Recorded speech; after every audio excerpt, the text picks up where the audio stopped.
dignité bi ngeen am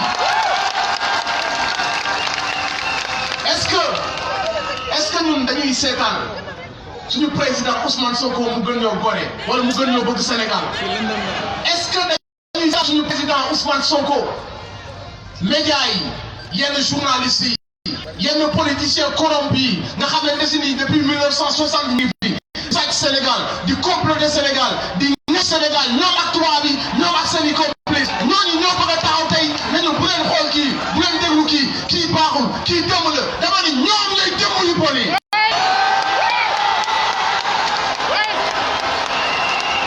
Sénégal tey bu ñu amul ay hôpitaux yu baax ñoom dëmm yi ñoo ñu ko xañ tey bu ñu amul njàng bu baax ñoom dëmm yi ñoo ñu ko xañ amuñu sécurité amuñu njàng bu baax mbay mi doxul réew mi xiif nañu sonn nañu gis ngeen ndox mu xonk mi ñuy naan di feebar di dee hôpitaux yi gis ngeen dafa xew saa fa demee da ngay jooy bay bëgg a dee kenn dirigé wuñu ñi fi nekk dañuy complété dañuy sàcce dañuy complété ak tubaab yi ñoom seen biir da ngay gis gox ni amul dara mu falu nekk mi ne fii Sénégal dëkku Cheikh Anta Diop dañu vous n'êtes pas assez rentré dans l'histoire ñu nangu ko ñu taxaw di ko tàccu dëkku Cheikh Anta Diop dëkku Cheikh Ahmadou Bamba dëkku Mame Malick Sy Sarkozy il a osé ñëw taxaw suñu dëkk nañu vous n'êtes pas assez rentré dans l'histoire ñu taxaw di ko tàccu suñu njiit yi ñoo leen may loolu suñu njiit yi lay commencé kay ñoo leen may loolu suñu njiit yi lay koome kuruma ñoo ñu may loolu Ousmane Sonko le président Ousmane Sonko moom lañu doon xaar comme ni ñu ko waxee kii lañu doon xaar ku nga xamante si nii bu diimee suñu kees du ko sax loo xam ni weesu na paleeram du ko jël Ousmane Sonko dafa ragal yàlla dafa am jom dafa gëm Sénégal man na Karim ma waxal leen benn affaire moo Karim waxee ku ne woon bis dinaa taxaw fii ci ab meeting di wax du ma ko gëm mais dëgg rek moo mën loolu dëgg comme acier da lay xëy nga yow indi fi yëpp dëgg moo fi indi Sonko yow ku seen président ngeen ma Ousmane Sonko yow ku seen président Sénégal ku seen président Sénégal ku seen président Sénégal ku seen président vive Sénégal vive le Sénégal vive le Sénégal c'est la famille merci beaucoup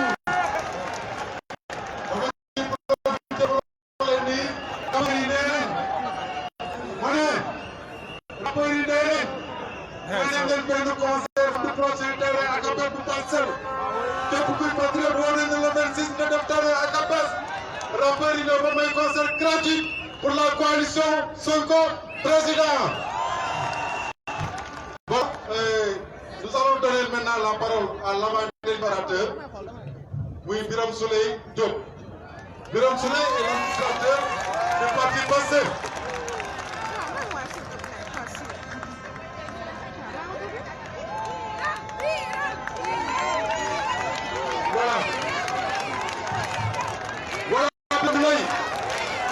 C'est l'homme de confiance d'Ousmane Sonko. Il fait partie de l'homme de confiance d'Ousmane Sonko. Birame Souleye est là. C'est l'administrateur. Kii mooy ki nga xam ni tey bokk na ci ñi jege Ousmane Sonko di waxtaan ak moom di diis ak moom mu koy wax boppam di ko yebal pour mu def mu di fa dem dëgg la du moom rek mais comme moom bi taxaw loolu jàpp nañ ñu ko war a mën a seedee. te nag ñëpp xam nañ ni inspecteur impôts et domaines la comme Ousmane Sonko yore poste bu sensible mais tey bi bañ jotee dafa bañ am na chance nag parce que naroon na tam xarité fële ñu jëlee ci ko vous avez la parole sama njóobeen la quoi. salaamaaleykum waa coalition Sonko président kuy seen président waa Sénégal li dox maa la gën a aay ñu ngi leen di nuyu di leen ziar di yëkkati ay kàddu pour wax ak les patriotes li ñu bëgg a wax dañu bëgg a laaj kan moo gis boppam ñu patriote la ci suñu jotaay bii kon ku ci nekk ci yéen kàddu yi may yëkkati yow laa ko jëmale dañu bëgg a laaj lan moo tax Sénégal 1960 askan yi nga xam ne dëkk yi nga xam ne ñoo tolloo woon Sénégal daluwaay tey ñu mën a may Sénégal xaalis lan moo tax loolu mën a am ndax am ngeen ci tontu.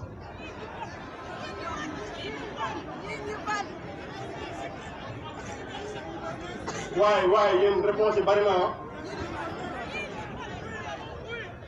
mu bëgg a laaj loolu ñun xam nañ lu tax wax nañ ko mu leer nañ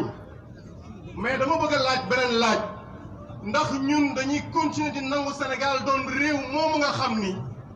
xaalis mooy décider kan mooy doon président ndax da ngeen di nangu Sénégal doon dëkk boo xam ne bi nit bu jubee dañuy fay nit ngir mu saaga ko tuumaal ko fenal ko bëgg ko jaxase ak askanam ndax da ngeen di nangu Sénégal doon réew moomu ndax da ngeen di nangu Sénégal doon réew mi nga xam ni si tu es compétent te bokkoo ci pouvoir bokkoo ci ku yor nguur tu ne seras jamais reconnu et accepté ndax da ngeen di nangu Sénégal doon réew moomu ndax da ngeen di nangu Sénégal doon réew mi nga xam ne xaalis mooy décider kan mooy dund kan mooy dee kan mooy am kan mooy ñàkk kan mooy doxal kan mooy tëddi kan mooy feebar kan mooy jur kat da ngeen di nangu réew moomu ndax da ngeen di nangu loolu ci réew mii te loolu nag buñ ko bëggee bañ ñun dong ñoo ko mën a dindi nañu am pas-pasu taxaw pour dindi li fi xew ci biir réew mi ndax Sénégal mooy dëkk boo xam ne bii li fi am ci ay occasion yi ñu laj bari na ay nit judd nañ fi am xam-xam lool nguur yàq seen der lool ba ñu baleen ñu ci ay nitu diine judd nañ fi nekk ci dëkk bi te diine ci lool ñu ñàkk leen xam ba ñu koy ñàkk leen ay compétence judd nañ ci réew mi ñu war leen a dénk ñu xëy xañ loolu lépp ba ñu jóge ñu toog di seetaan ñu bëgg a wax leen dafa jot ngir loolu changer te li koy changer mooy ñaari mbir yii les patriotes ñaari mbir yii liggéey bu sell ànd ak sellal ndax bu fekkee ni dañoo wax ni sàcc bay sàcc te ànd ceeg sérieux ci sàcc woo xëy na bu sàccee kenn dootu ko jàpp ndax dafay def sérieux ba ci war waaye du liggéey boobu la ñu wax dañoo bëgg liggéey ndax dañoo jàpp ni Sénégal bëgg nañu kuy liggéey waaye nangu ñoo liggéey te loolu du dara lu dul lu ñu jikkowoo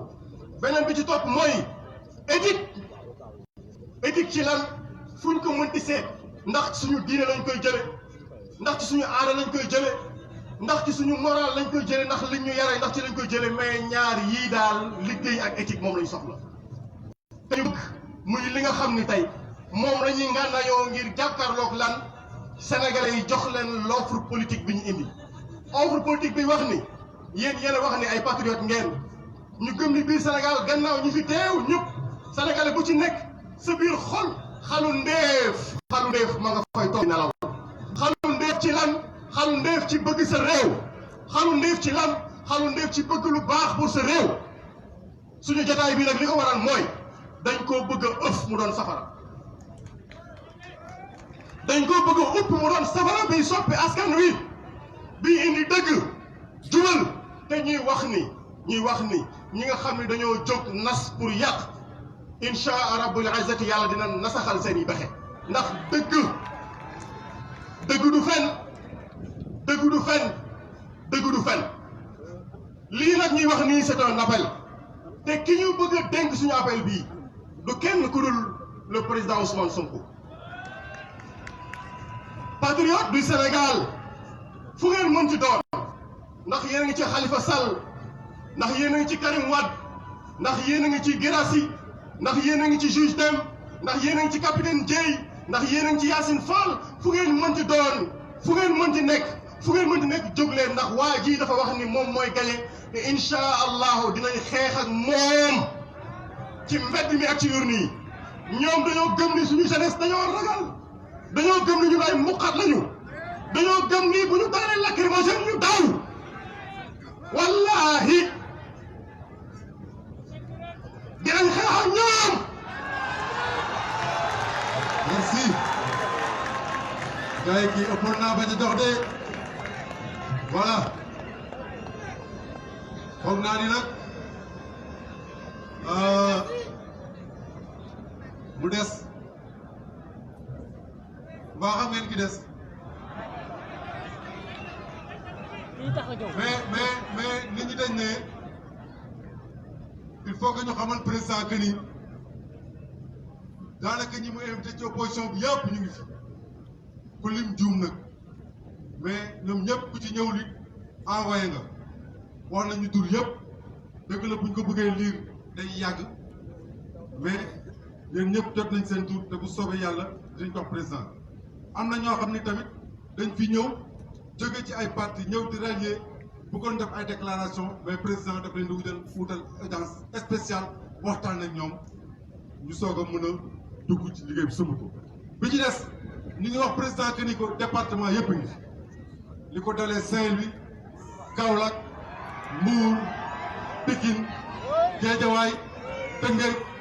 Bargny ba ci Fatick gis nañ fi sax waa Mauritanie mbooloo président ñëpp a ngi fi nee nañ nag yéen da ngeen a discipliné yéen a yey nag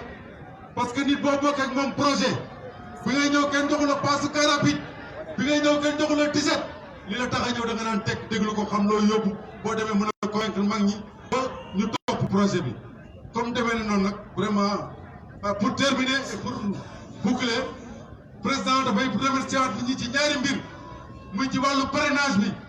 parce que parrainage bi gis nañ liggéey bi set bi ngeen def te li koy naatamle foog naa ne biñ ne nañ leen ko ci parrainage bi ñu déposé lan la ñu defal mention extraordinaire amul liggéey ci amul galgal amul dara on est passé haut la main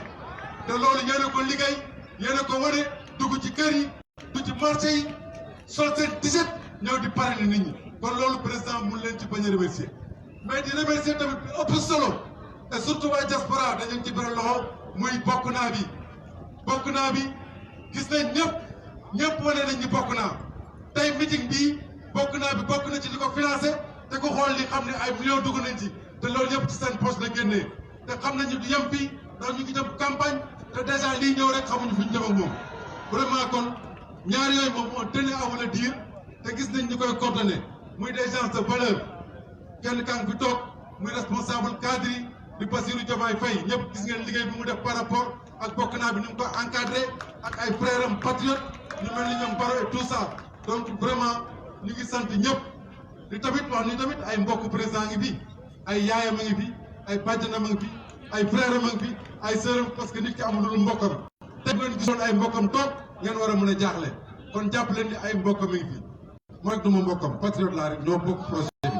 on donne la parole au président Ousmane Sonko.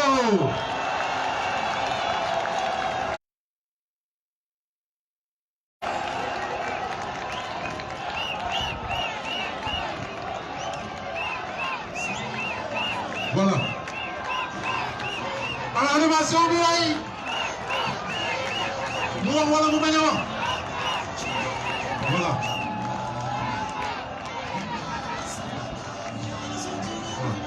C'est bon.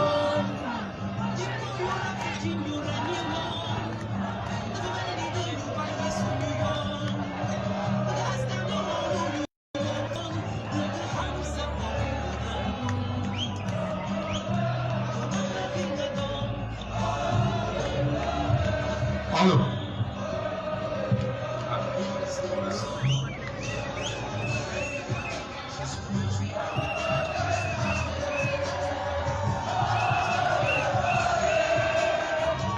Merci beaucoup.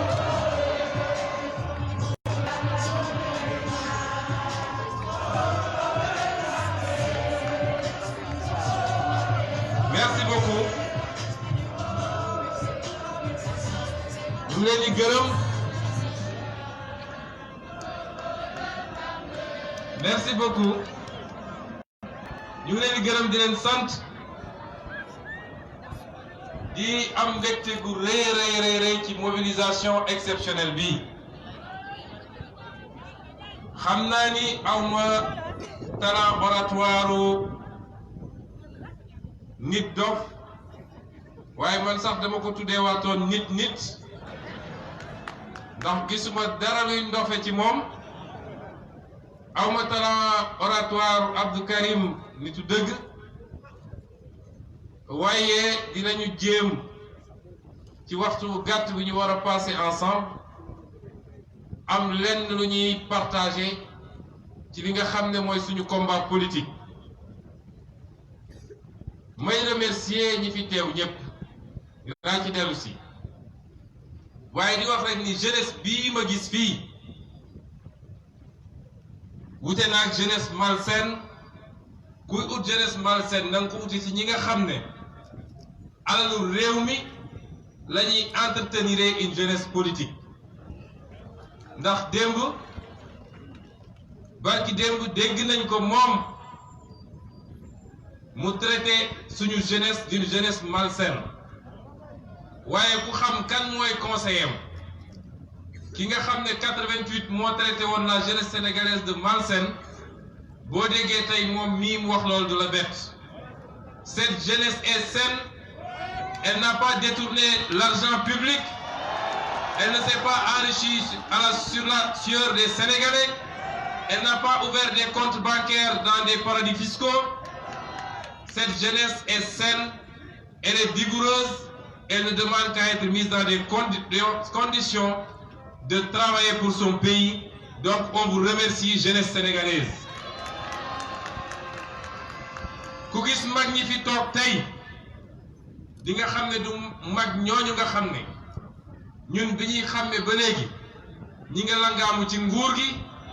di dundee nguur gi di ngàcc le sang des Sénégalais te amuñu lenn lu ñu andi Sénégal ku la ci ne expérience rek xamal ni expérience su sàcc la expérience su détournement la expérience su incompétence la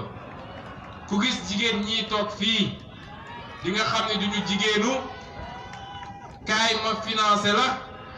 kaay ma jox la dërëmu askan wi nga topp sama gannaaw ça c'est les femmes de Nder,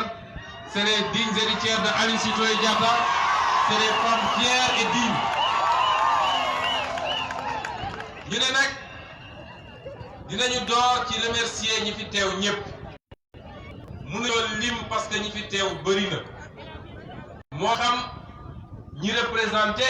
la coalition bi nga xam ne ñun ñëpp a ko bokk di parti opposition moo xam mooy ñi nga xam ñi fi représenté le collectif des 25 candidats ñi jàll ci parrainage ak ñi ci jàllul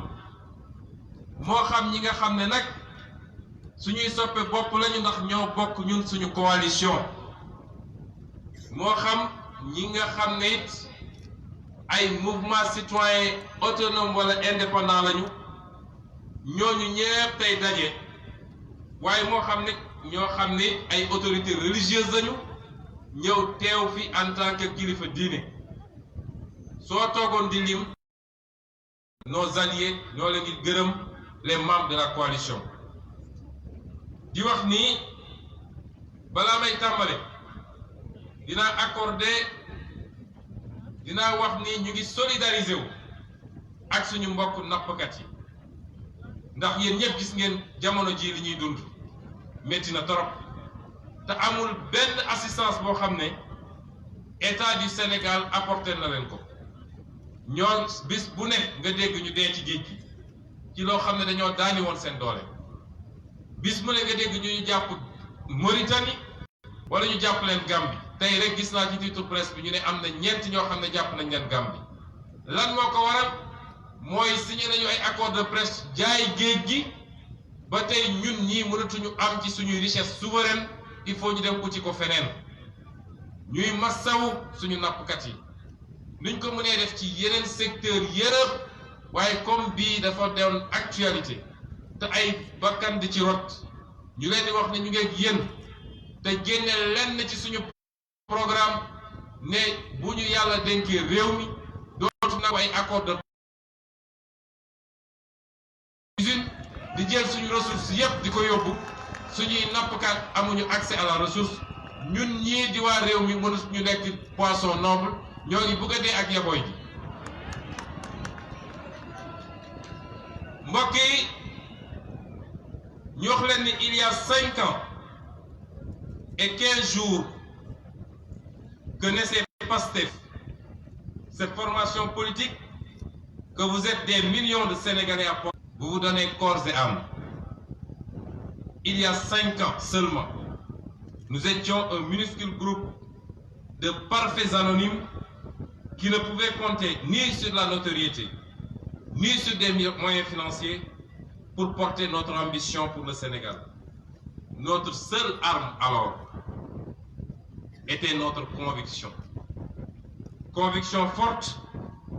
que l'on ne pouvait plus continuer à contempler notre pays à l'abandon et à la dérive.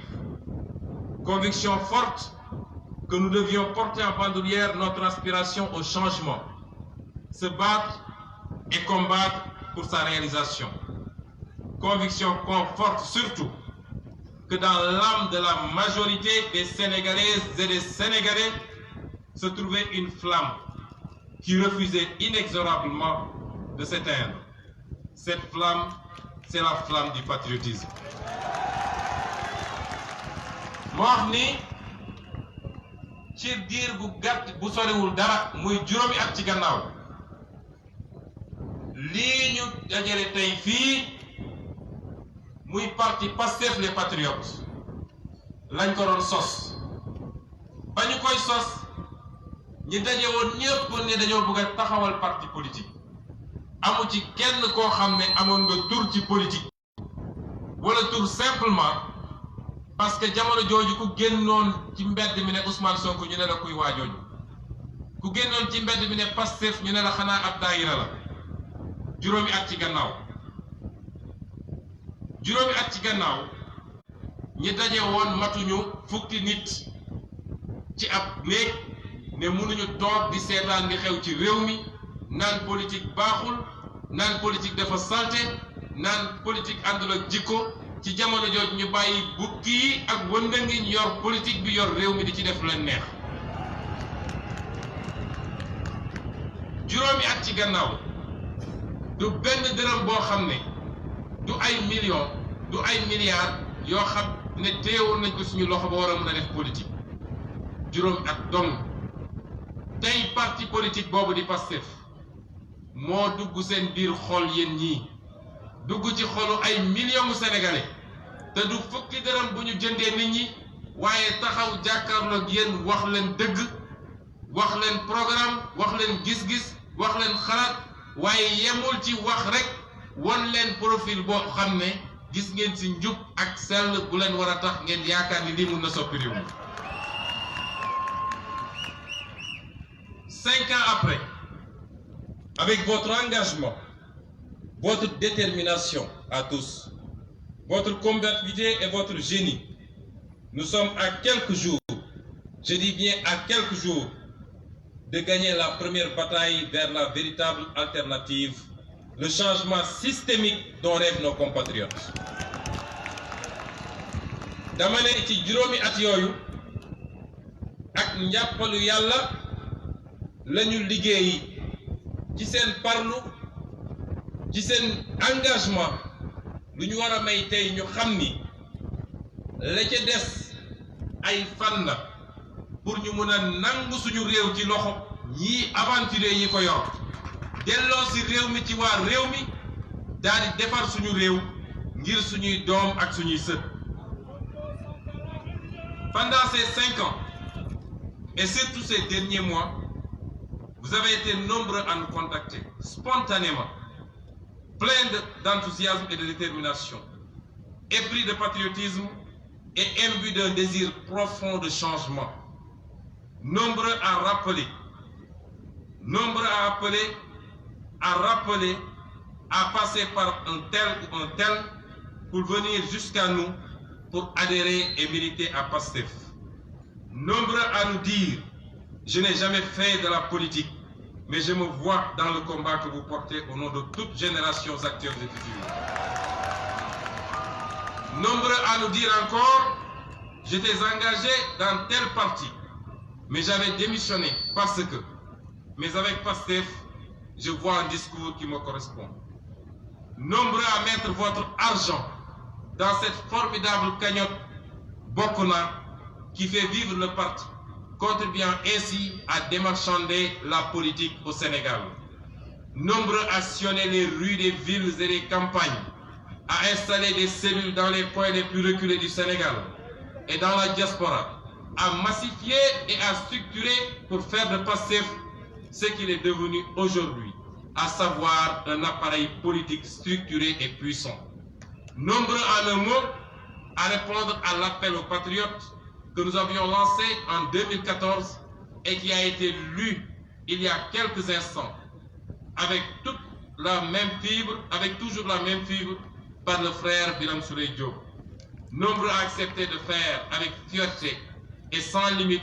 ce don de soi pour la patrie auquel nous vous avions invités. ma ne juróom at yooyu dafa mel ni téeméeri at fi mu toll nii parce que turu Pastef tey egg na foo xam ne ku ko dégg yaa ngi jàpp ni parti bi yàgg na ci réew mi am na parti yu def 40 ans tey ci réew mi am na parti yoo xam ne ñi ngi fi balaa indépendance te fuñ leen tudd Pastef wala ñi ngi tudd Pastef te tuddatuñu leen ndax parti bi yoroon réew mi bi ñuy jël indépendance tey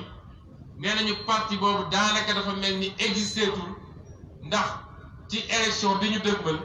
parti boobu mënul sax am candidat te li ko tere am dinañ ci ñëw bu ci kanam yi ci diir gu gàtt googu bëri na ci yéen ñoo xam ne ñoo jógal seen bopp Pastef demu leen seeti yéen a toog déglu discours bi seetaan télévision dugg ci réseaux sociaux yi déglu ci YouTube ne lii de am na lu mu tooyal ci man ci sama xol maa ngi jóg duma xaar ku ma woo maay dem fekki loolu parti yi ko am bëriwul bëri na ci yéen ñoo xam ne dañuy ñëw fekk si ñun ne ñu man de musuma def politique te loolu bokkoon na ci objectifu Pastef mooy bi ñuy door dañu ne ñun suñu gëm-gëm mooy sénégalais yi nga xam ne ay patriotes lañu sénégalais yi nga xam ne bëgg nañu réew mi sénégalais yi nga xam ne seen loxo set na seen yéene sell na ñoo ëpp téeméeri yoon politiciens véreux yi nga xam ne ñoo yor réew mi waaye li problème bi mooy kenn ku ne ci ñoom nga toog fi mu toog parce que seexlu na Sénégal seexlu na politique lii woon suñu objectif mooy sénégalais yooyu ñu dem jëli leen lii woon suñu objectif mooy liy développer Pastef day jógee ci cette majorité silencieuse qui n'a jamais voulu faire de la politique bëri na ci yéen wala li ci ëpp ci yéen wala boo moytul lépp sax ci catégorie googu ngeen bokk tey jii li def la spécificité de Pastef mooy on a su construire notre propre ADN politique parce que bi ñuy dugg ci politique amuñu woon passif politique kenn yaruñu mooñ ba jàngal ñu politique boo xam ne roublardise la démagogie la sàcc xaalisu réew mi la moo tax tey ñu am qualité bii ñu am ba suñu wootee doo jël xaalis di jox nit ñi doo sonn te nit ñi dinañ la ñëw uyu si ñu ne bëri na ñoo xam ne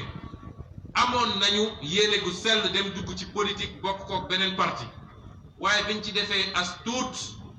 dem nañu ba gis ni ndekete lii bañ ngawul ak li ma gëm man daal di toogoon jamono jooju yépp banque seeni yoxo waaye keroog bu ñu déggee Pastef la ñu ne li ma doon gëstoo ngi nii ba tax ñu jóg ñëw fekk suñu kon ci diir bu gàtt boobu ba tey bëri na ci ñoo xam ne yéenay jël seen alal ndax coowalu financement dégg ngeen temps yi ñu jël ak seeni presse def naa nit dof wax na ko léegi waaye dinaa ci dellu si parce que tey seen stratégie yépp dootul ñu setal seen bopp ndax xam nañ ni ku leen eau de javeloon dugal acide leen ak leen loo def munoo muusa ki waane ba ñu setati waaye seen objectif yépp mooy fexe ba gëmloo Sénégalais yi ni Ousmane Sonko mii di wax ngeen gisee ko bëtu kii set na nit ñu ne moom ñoo yem ab sàcckat day bëgg moroom ñoo tax temps yi ñu créé ak seeni presse yéen ñëpp xam ngeen lan mooy seen presse ñuy créé ay débat yu amul naan dañuy def sax ay émission spéciale sur le financement des partis politiques te booba jamono Pastef rek a leen tax a jóg ñu ne leen waxu leen dëgg de Pastef yéen ñii yéen a koy financé dërëmu kenn ku nekk ngi ci ñu lancé campagne bokk naa muy campagne bu transparente yaraguñu ay millions yaraguñu ay milliards waaye ñoo ngi dox ci kattanu yàlla ak seen contribution patriotique ñu félicité leen ci remercier leen ci rawatina nag waa diaspora bi ñu ne ci juróomi at yooyu bëri na ci yéen ñoo xam ne lekkatuñu naanatuñu bàyyi seeni yitte bàyyi seeni programme su ba ngoon jot ñoo ngi dox topp mbedd mi dugg di def porte à porte di fekk Sénégalais yi fu ñu ne ci marché yi ci gare routière yi ci kër yi di wax ak ñoom moo tax bi ñu duggee ci parrainage dinaa ci dellu si léegi defe naa am nañ ci gàcce bu rëy ñoom te amul fukki dërëm bu ngeen jox nit pour am parrain nit ñee doon daw si naan fan la ñuy parrainer Ousmane Sonko ma parrainé ko seen mérite la kon ku taxaw naan Pastef fu muy jëlee xaalis ak nangam ci ay ministères yoo xam ne la seule question bi ñoo doon posé mooy ñi yor milliards yi nga xam ne tey suñu génnoon convoi bi ñuy def ak xaalis bi ñuy séddale débat boobu la ñu doon posé suñu buggee posé débat sur le financement des partis politiques waaye Pastef ci ñeenti at yi ñu ko reconnaître yëpp at wu ne mu déposé bilan financier ministère de l'intérieur nañ ñu wax ñetti parti yu def loolu Sénégal amul ñu ne ci juróomi at yooyu vous avez été nombreux bari ngeen tubaarkalla macha allah ñëw uyu si ci Pastef lii 1 an ci gannaaw at ci gannaaw ñemewuñu woon woote ndaje fii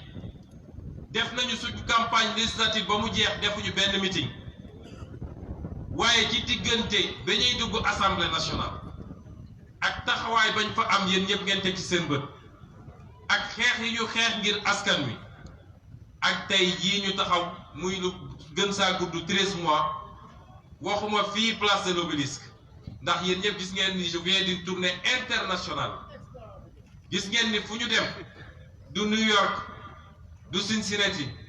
du Canada du Paris du Belgique du Suisse du Espagne du Italie fu ñu dem gis ngeen li fa nit ñi daje mbooloo mi fa daje dégg naa keroog moom président Macky Sall bi mu demee Paris dafa woo kenn ku ñu jege ne ko est-ce que dëgg la ni waa ji bi mu ñëwee fii salle bi fees na mu tontu ko ne ko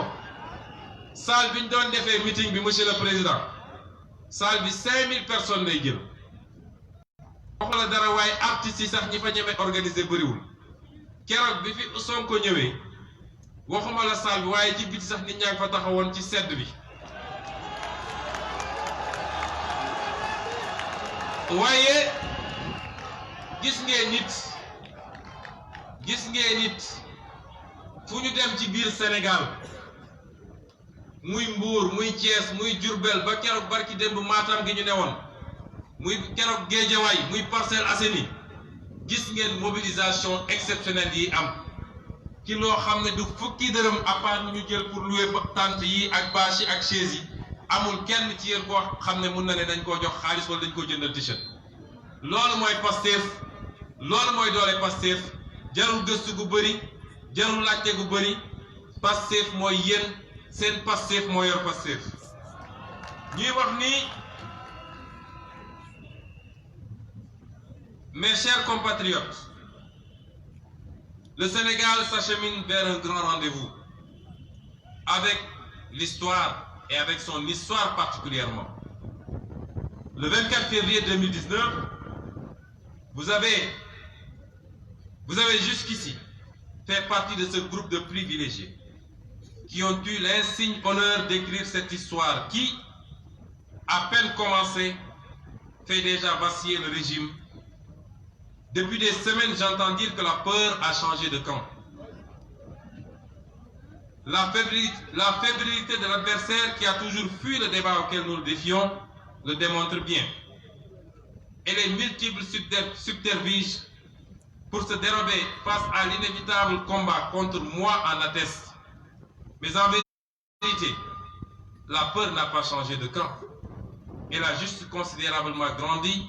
dans le camp où elle a toujours été. Ouais. Car moi qui vous parle, moi Ousmane Sonko, je ne connais pas la peur et les patriotes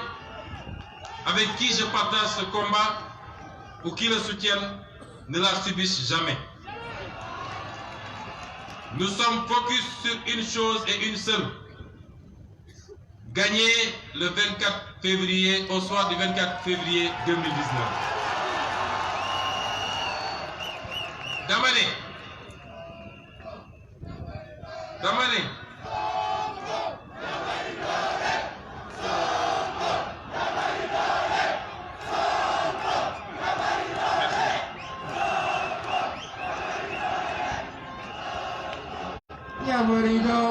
merci dama ne ñi ngi dégmal lu am solo ñu ngi dégmal rendez-vous bu am solo muy rendez-vous boo xam ne Sénégal amul droit raté ko rendez-vous boobu mooy élection présidentielle bi nga xam ne war na am dans 34 jours exactement bu neexee yàlla élection présidentielle bi nga xam ne war na am le 24 février 2019 yéen nag da ngeen jël seen sañ-sañ bokk ci li nga xam ne mooy engagement qualitatif bi war a soppi Sénégal mooy projet Pastef projet bii nag biñ ko dooree ba léegi ñii ñu jàmmar lool nelawatuñu lekkatuñu naanatuñu njàqare dugg na leen ci anam goo xam ne yéen ñiy toog fii mun leen ko sóoraale mun leen xam fu mu toll looloo andi nag li ma waxoon li ma tuddee woon jëfur national jëfur gi nag jeexagul chaque jour rek nga gis benn acteur bu bees mu mel ni mbir mi dañ koo fit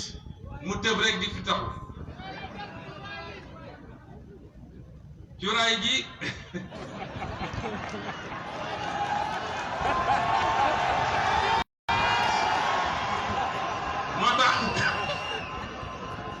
moo tax ñu ne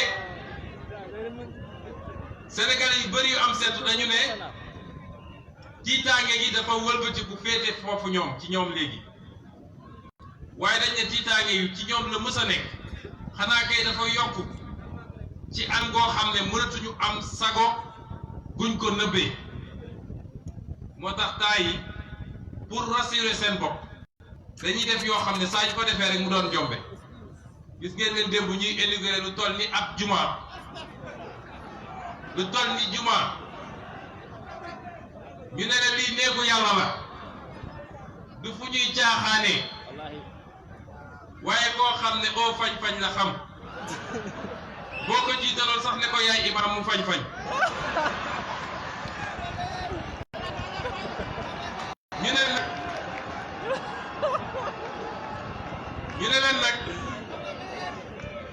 ñu ne leen nag stratégie d'erreur bi ñu bëggoon a indi ñoom ci Sénégal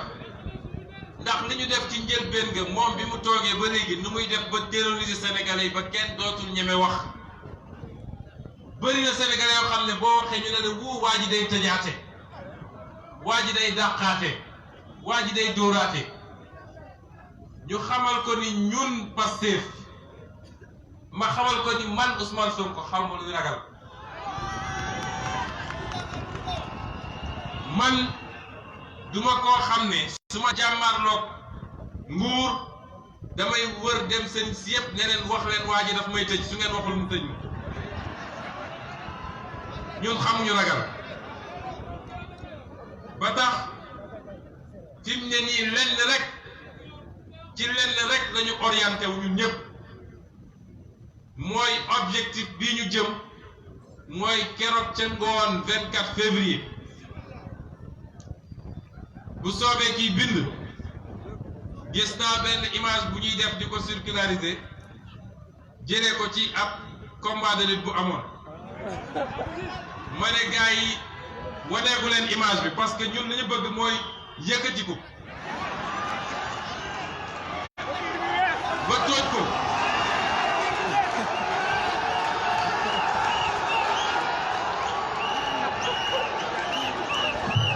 kon ñu wax ni depuis que les fiches qui lui parviennent des renseignements généraux lui racontent l'irrésistible et fulgurante ascension de notre projet politique sur le terrain. depuis que ses propres sondages et ceux des chancelleries lui prédisent sa prochaine défaite, lui et son camp en ont perdu la tête et sont complètement déboussolés par la perspective de notre victoire. Leurs seules et uniques armes se résument à la diabolisation, à la calomnie et aux insultes. Je les comprends bien. Un adage bien de chez nous ne dit-il pas qu'une bouche ensanglantée ne saurait débiter autre chose que des insanités. Et je dois l'avouer, mes coups ont été rudes et le sont devenus plus encore depuis le 29 août 2016, jour de ma radiation de la fonction publique. Ce jour-là, où l'auteur du décret de la haine, irrité par mes coups de boutoir, m'a donné le temps de me libérer des contraintes et suggestions administratives et pouvoir me pencher plus sérieusement sur sa gouvernance malfaisante, sombre et vicieuse, d'en informer les Sénégalais et de travailler ardemment à le radier du palais pour le bonheur des Sénégalais qui regrettent fortement de l'avoir élu en 2012. Dama ne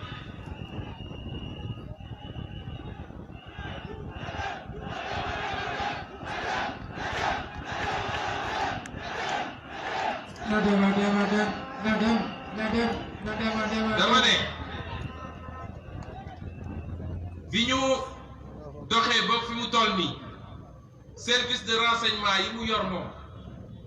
lañ koy jox yépp ci information mooy mbir mi doy na waar. gone gi comme noonu la ñuy wax ñoom gone gi dina la làbbali. bi ñu demee ba sondage yi mu def lu moom ci boppam ak yi nga xam ne ñii di waa bitim réew te am bët ci réew mi léeg-léeg gën ñoo xam ñun suñu bopp li xew ci réew mi def ko yéeg ko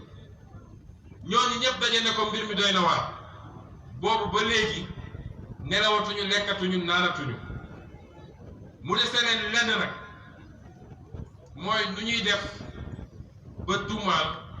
ba tilimal ba taqal loolu nag bettuñu ndax wax dëgg yàlla ci juróomi at yi ñu dugg ci politique duma yi leen duma métti na lool ndax du ñu ndong am na ñeneen ñu ko def waaye gëm naa ni buñ fi nekkuloon dina néew sénégalais yi xam caay-caay gi ñu nekkee ci suñu alalu réew moo xam ci suñuy ressources naturelles moo xam ci suñuy marché public moo xam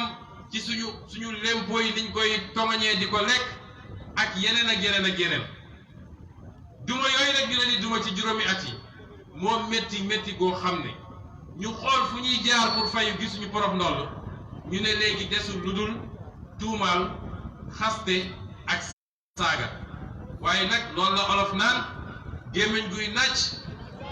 di wax jàmm ñu wax ni ñu ne après plusieurs tentatives vaines de m'éliminer de la course par le biais de ces turiféraires adeptes des combines et des complots, le régime en place a intensifié sa vaste campagne de dénigrement pour ternir mon image auprès de l'opinion publique sénégalaise. Je vais vous en donner une petite panoplie.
ngeen may ma gaaw yeggali parce que ñu ngi signalé ni monsieur le préfet mu ngi woote pour wax ni te temps bi ñu mayoon jeex na bu yàgg kon comme ñun ay républicain lañu ay patriote lañu dañuy essayer respecter li nga xam ne mooy li yoon tëral kon dinaa essayer tënk rapidement ndax li ma dese woon wax bëri na ñu ne donc après plusieurs tentatives vaines de m'éliminer de la course par le biais de ses turiféraires, adepte des combines et des complots, le régime en place a intensifié sa vaste campagne de dénigrement pour ternir mon image auprès de l'opinion publique sénégalaise. Je vais vous en donner une petite panoplie. Vous avez tous entendu des ouvriers sortir pour dire que Sonko serait de Daesh, qu'il serait financé par l'État islamique. Et l'objectif visé, c'était de me mettre en mal avec les foyers religieux sénégalais, de me mettre en mal avec l'église sénégalaise, c'était de me mettre en mal avec nos partenaires étrangers. Mais c'est peine perdue. Aujourd'hui, plus que jamais, j'ai les meilleures relations du monde avec tous les foyers religieux du Sénégal. De Touba à Ndiassane, de Tivaouane à Medina Baye. Tous les foyers religieux, y compris nos guides religieux de la Casamance, me vouent un amour sans borne, m'invitent régulièrement et prient tous les jours pour nous. C'est peine perdue. On ne peut pas construire sur la base d'un mensonge. J'en profite pour dire à nos partenaires étrangers que le Sénégal restera ce pays de paix et de tolérance, que ce Sénégal restera ce pays d'ouverture, qu'il restera le pays de la teranga, qu'il continuera à entretenir des meilleures relations avec tous nos partenaires. Mais nous exigerons que ce soit dans le respect mutuel des intérêts de chacun, y compris les intérêts du Sénégal. Nous serons ouverts à toute collaboration sur l'international, mais nous défendrons scrupuleusement les intérêts du Sénégal et des Sénégalais avant tout. dama ne lu ne def nañ ko pour yàq sama der dégg ngeen ci yu bëree bu ci njëkk mooy nee nañu waa ji ab terroriste la waa ji Daesh la bokk ma ne sénégalais yéen ñëpp da ngeen leen war a demander des comptes parce que su dee loolu am na ba pare terroriste boobu mun a doxantu lamba suba ba ngoon jot ci réew mi woowuñu ko convoqué wuñ ko mun a def tournée internationale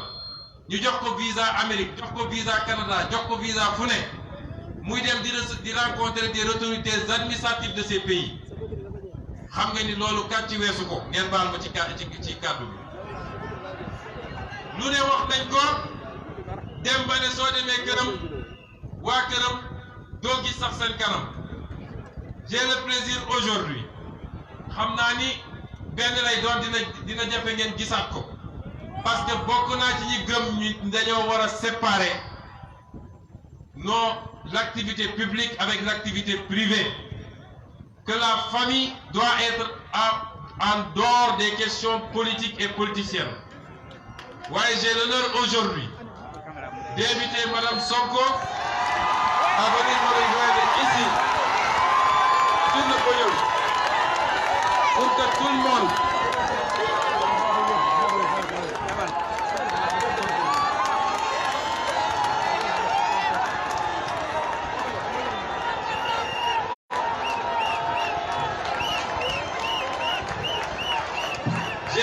aujourd'hui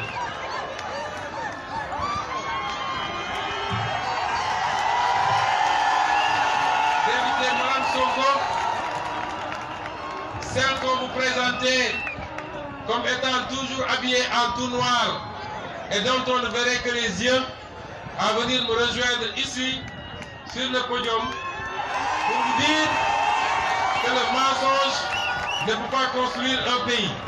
Je vous remercie.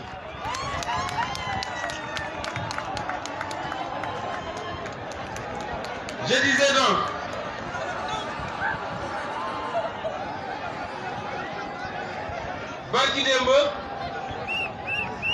barki démb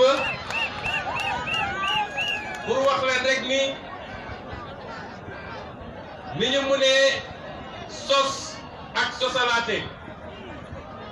barki démb suñu benn maman catholique daf ma woo musuma ko gis xaw ma ko mu am ñu ko jox sama numéro mu woo ma ndeysaan dafa wax bay jooy ci téléphone bi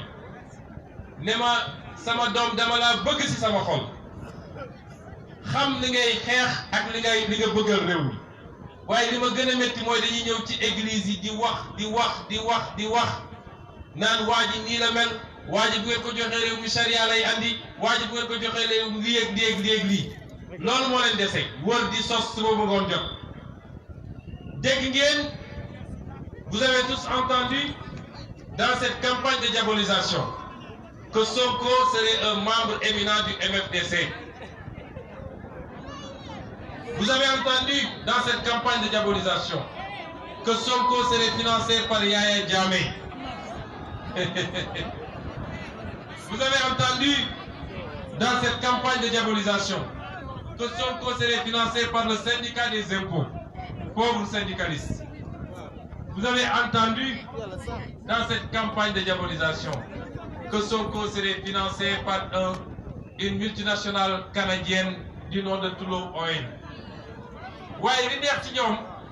mooy li waa ji waxoon ne leurs mensonges ont une durée de vie de 5 heures de temps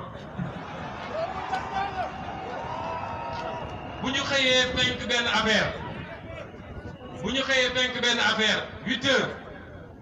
seeni média gaaw yëkkati ak ay titres yu garaw Sonko dans de sales draps wala noonu lañ ko bindee woon Sonko en mauvaise posture balaa 11 heures man duma ngaan wax ci démenti bu ne fang génn wala ni ay kàccu neen la xam nga nattu weesuwul loolu de du tee ëllëg suñu xëyaatee daal ne nañu biisaat rek xam ngeen campagne diabolisation ñun xam nañu technique yooyu mooy ak un mensonge plus il est gros plus il passe à force de le répéter. xam nga en 2008 ki njëkk a taxaw ne Barack Obama du américain amul nationalité américaine kenn déglu ko nit ñi dañ ko doon reetaan waaye une étude a montré qu'en 2012 am na 40% des américains qui doutaient de la nationalité américaine de Barack Obama fekk def na 2 mandats ba pare parce que dañoo continuer di ko wax ñoom loolu mooy seen technique ñu ne ba léegi Sonko du dem ci élection ndax mënul am parrainage ndax bi muy dem législative moins de 40 000 voix moo ko yóbbu ñu ñëw am parrainage bu ñu amul ñoom bu set wicc ñu jaaxle barki démb rek nga dégg leen ñu ne candidature bi sax nañ ko reculer parce que du am quitus fiscal déclaration sur l'honneur bi baaxul ñu dem administration fiscale déposé ñu signé ñu quitus fiscal bu leer nañ ne waa ji amelul état fukki dërëm xam nga ñii su gàcce doon reyee dee nañu bu yàgg ba ñu suulee waaye bi gën a doy waar mooy bi mujjee mooy le fameux dossier des 94 milliards booboo ci gën a doy waar ndax ci lu tuuti rek ma commencé par wax leen ni gis ngeen Macky Sall ak nguuram bu ñu amoon lu toll ni tarfata ay ci Ousmane Sonko heure bii fekk si naa Ali Khalifa Sall bu yàgg wër nañoo wër fu ne wëlbati nañu lu ne gisuñu lenn lu ñu mën a teg ci ndodd Ousmane Sonko xam nga nag ku def 15 ans ci impôt et domaine ñu yàgg a teg 50 millions 100 millions 150 millions ci table bi laaloo ko defe naa doo toog ba jóge impôt et domaine booba naan maa ngi dem di dugg ci corruption ñu wax ni ci dossier boobu benn plainte moo amagum benn plainte moo amagum te kan moo ko déposé waa est-ce que ku am looy nëbb di nga déposé plainte yemuma déposé ko ci procureur dama jóge ci procureur bind IGE pare ci IGE bind OFNAC ne leen Mamour Diallo ak ñi féete kawam def nañu ab luubal boo xam ne 94 milliards mu ngi ci te dinaa leen yokkal tey nag lenn parce que seen argument yëpp mooy jotuñu woon fay 94 milliards yi mooy ab sàcc boo ko bettee sa kër mu yéen woon télévision bay bugg a dem nga egsi mu tegaat kooku sàccul waaye wax leen ni nag fii ma toog nii mun naa leen ne 46 milliards yi encaissé nañ ko ba séddoo ko ba noppi te procureur mi nga xam ne moo doon acharné wu ci Khalifa Sall procureur Bassirou Gueye ma wax ko mu leer ndax ñun kenn mënuñoo xoqatal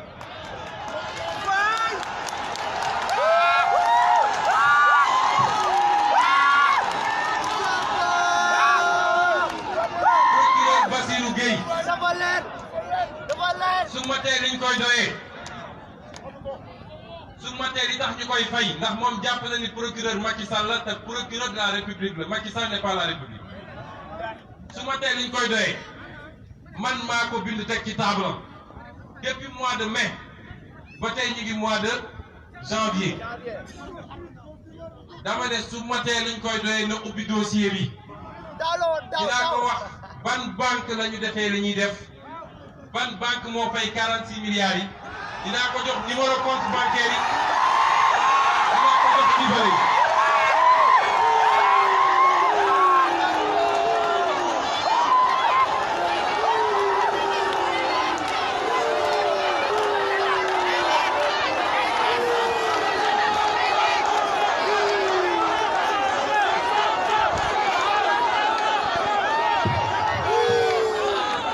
dama ne nous avons en face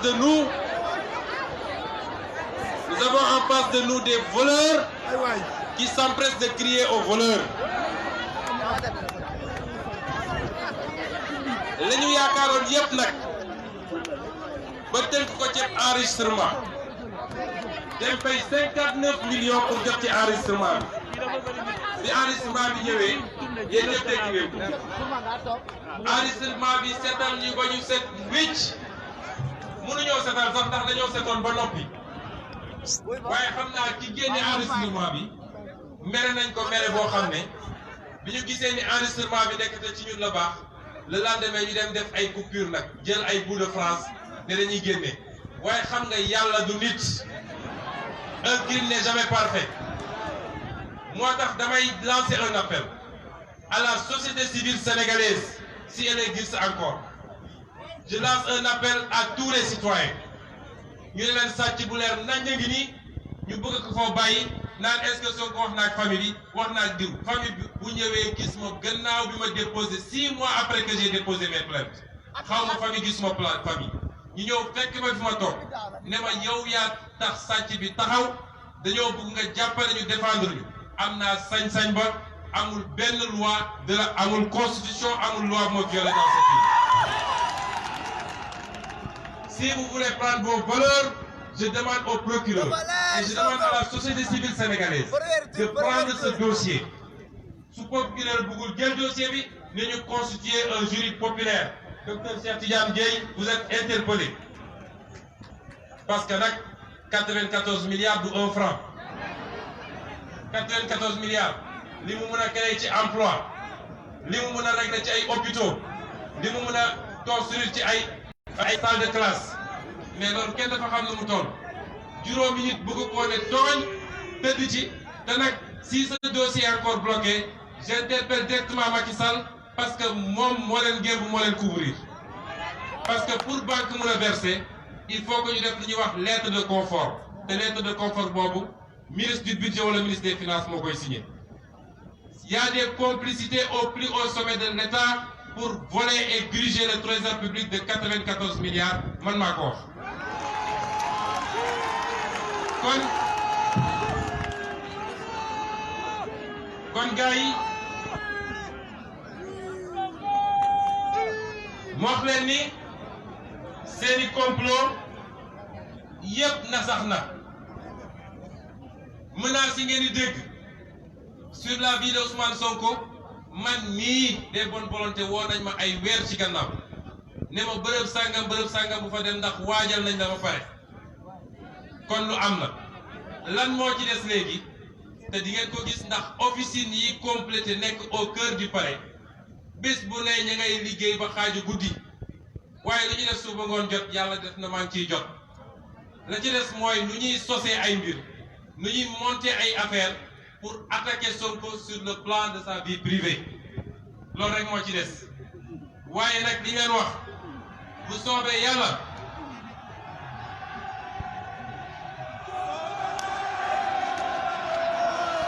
je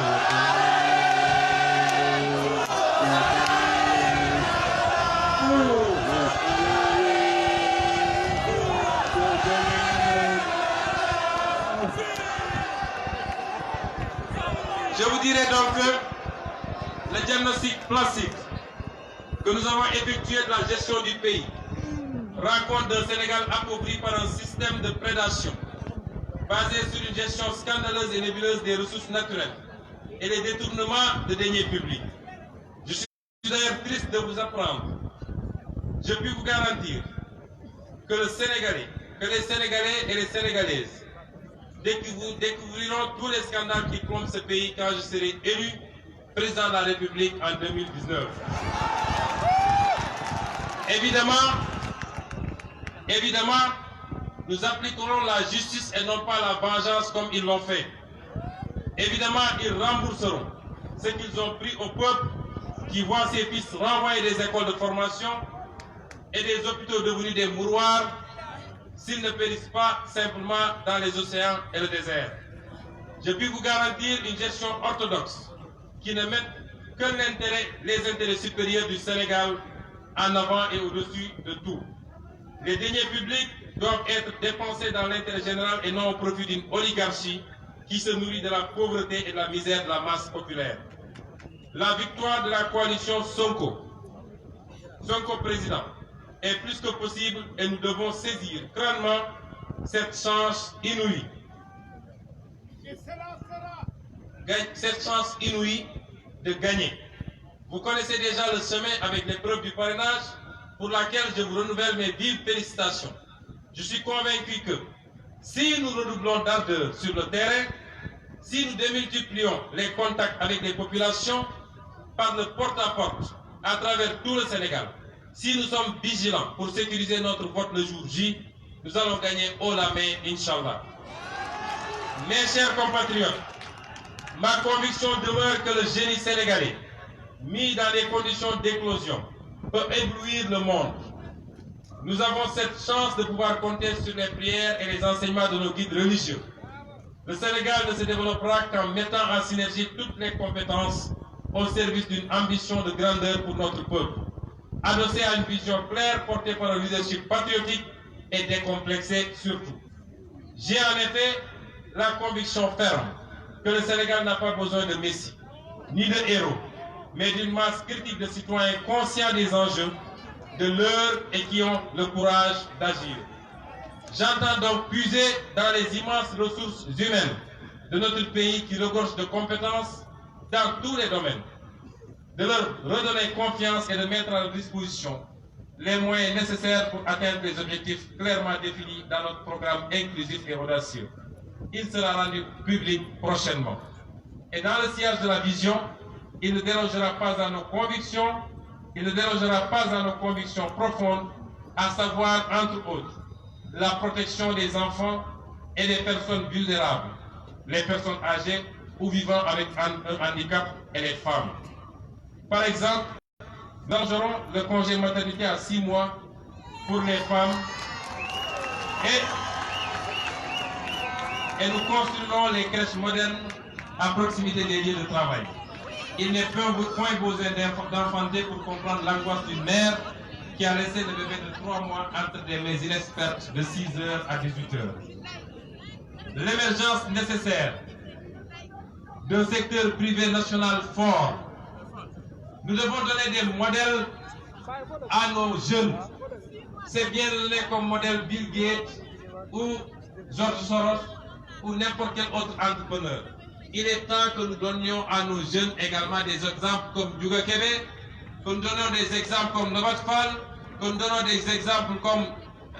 Djily Mbaye, mais que nous puissions donner des centaines d'exemples de Sénégalais du secteur privé,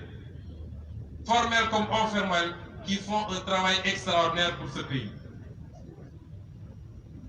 L'émergence nécessaire donc d'un secteur privé fort et le développement d'une agriculture diversifiée est la meilleure exploitation de nos ressources naturelles. L'industrialisation pour créer plus d'emplois et de la valeur ajoutée par la transformation, ici, au Sénégal, de nos matières premières. L'institutionnalisation des relations entre l'État et la religion, avec le financement transparent du culte et la mise en place d'une institution dédiée.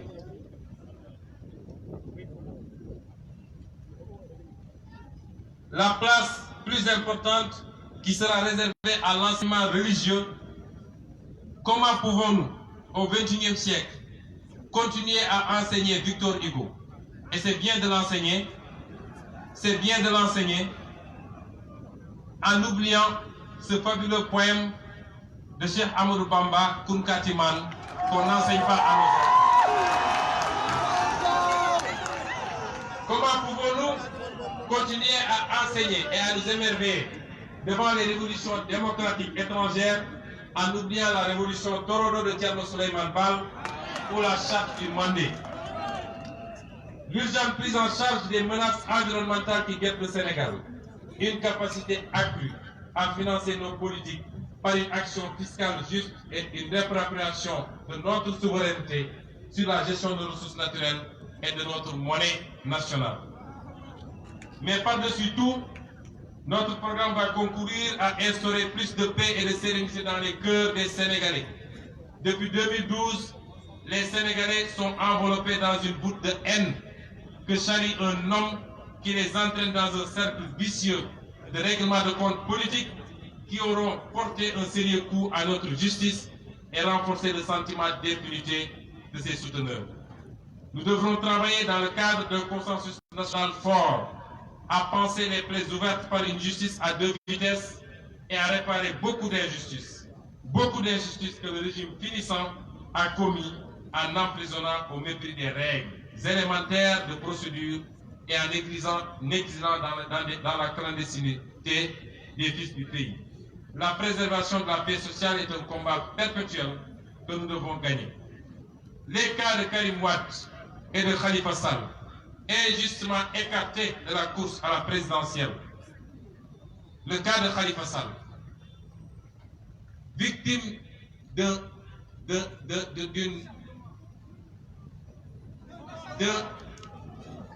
comment, je ne trouve pas le mot, mais d'un acharnement, justement, victime d'un acharnement et d'une méchanceté gratuite, se permettre jàpp nit koo xam ne jëkkëru jàmbur papay jàmbur doomu jàmbur simplement parce que daf nee na damaa bëgg a nekk candidat nga ne su ma ko mënoon rendi sax rendi ko tey. C'est de la méchanceté gratuite et c'est pas sénégalais. Sénégalais amuñu xol boobu.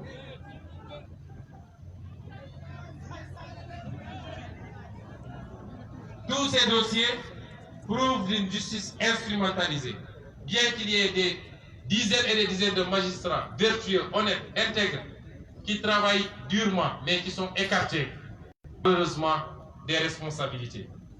Mais ces cas ne sont bien entendu que les symboles de cette justice à double vitesse. Et je pense surtout à tous nos compatriotes victimes de longues détentions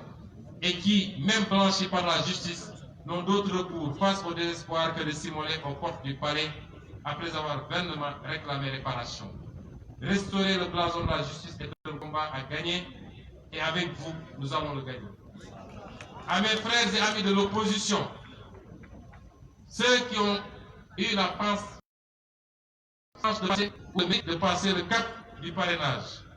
Cheikh Issa Sall du PUR, Idrissa Seck de Rewmi et Madické Niang, nous lançons un appel à la mutualisation des efforts et des moyens pour contrer la machine de fraude de Macky Sall. À tous ceux qui ont été injustement privés de compétition, j'appelle à l'union sacrée contre le seul et unique adversaire des intérêts du Sénégal et des Sénégalais, pour que le dictateur qui se développe en lui ne mûrisse jamais.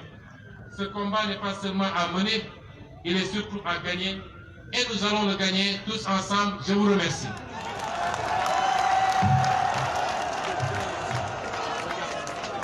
Merci. Nous vous demandons de rentrer dans la discipline. Non, amul interview.